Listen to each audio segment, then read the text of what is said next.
I am excited to be here at the best of the fest, but mostly I'm excited to have escaped my 4 boys. Yeah, ages 1, 4, 7, and 45. Yeah, and it's the biggest one that's actually the most difficult to raise. But I'm glad I'm not dating because I hear all these people talking about these horrible online dating stories. And I'm like, yeah, right? She knows what I'm talking about.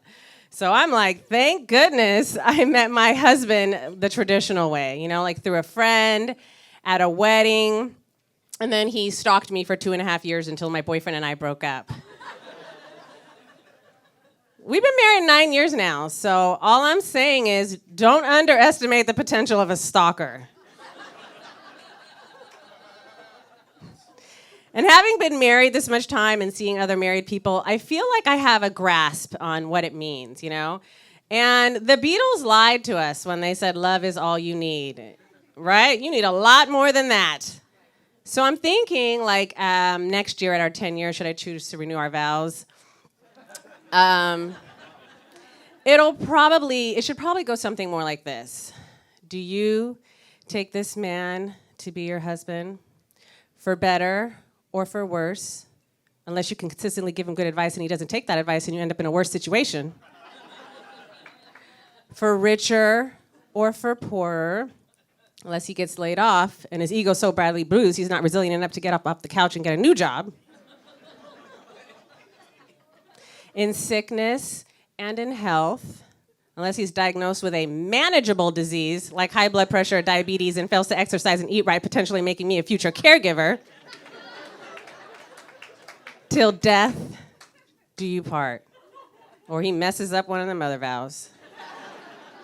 I'm just saying, I think we need to have fine print in the vows. But it's a blessing to be married and to have kids. My husband helped me experience the happiest day of my life, which was the day I went to the Oprah show before it ended. Anyone who says anything different clearly hasn't sat 10 feet away from Oprah Winfrey. I'm just saying. My kids are great, though.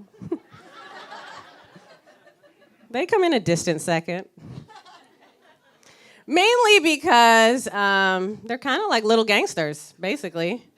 They group up together, think that our house is their territory, that they're running things, have no fear, threatening people, challenging us. I mean, my 1-year-old, I'll tell him, don't you touch that, okay? Don't touch that over there. He slowly walks with his big eyes. I'm like, don't you, no fear. My 4-year-old, we go to sleep, wake up, there's been a house party. Kitchen's been ransacked, snacks are everywhere, toys on the floor, TV's on, he's laid out on the couch with a red ring around his mouth, drunk from Kool-Aid. I'm like, who did you have over? And then my 7-year-old, he tried to threaten me. He was like, I want a Nintendo Switch or an iPad. And I was like, well, you're not getting that. And he was like, well, then I'm going to rip up that Mother's Day painting that I made for you that you love. I'm like, no, sweetie, don't. Please give it to me. Oh. Took care of that for you. Who's gangsta now? Thinking about sending my kids to a North Korean military camp. Here they got obedience on point over there.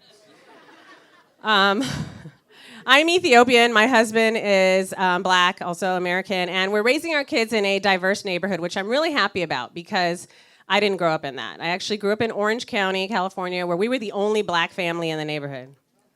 Oh, whoa, that really got you. Yeah, and we once got a note in our mailbox, true story. It said, keep your N-word kids off our streets and go back to your ghetto. Right? And I was like, can you believe they used that word, Ghetto? I mean, were they trying to insult me? Because they didn't know I had hood envy. I wished I had lived in the ghetto. We used to drive by. I'd see all these black and brown kids and be like, I wish I lived there. Instead, I was in a class with a teacher who would be like, This month is January, and we're celebrating Dr. Martin Luther King Jr. He peacefully fought racial discrimination. And all the kids in the class would slowly turn and look at me. And I was like,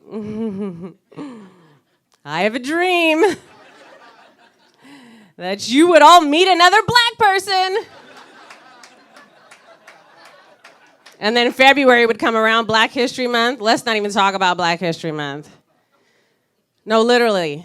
They were like, let's not even talk about Black History Month. My name's Hillina Jarso. Thank you guys very much.